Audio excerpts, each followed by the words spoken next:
In this video, I'll show you how to change the time zone on your Fitbit Charge 6 in case you're traveling and maybe your watch actually doesn't want to change the time zone.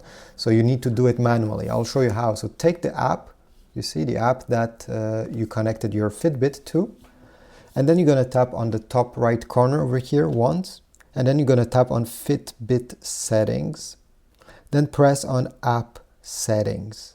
And finally, press on time zone. It's the first option. Usually it's set automatically. You can uncheck this and then tap down below and select the other time zone and select the correct time zone from the list.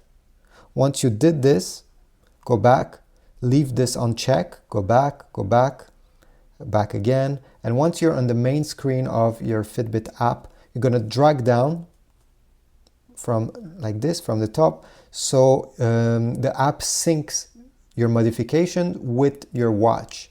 And once this is done, you should see the difference. You should see a different time on your Fitbit. I always suggest you leave that setting that I just showed you to automatically, but again, if it's not possible, just set it manually, and when you're back home from traveling, set it back to automatically. I hope this was helpful. If so, please leave a like, subscribe, and I'll see you in the next video.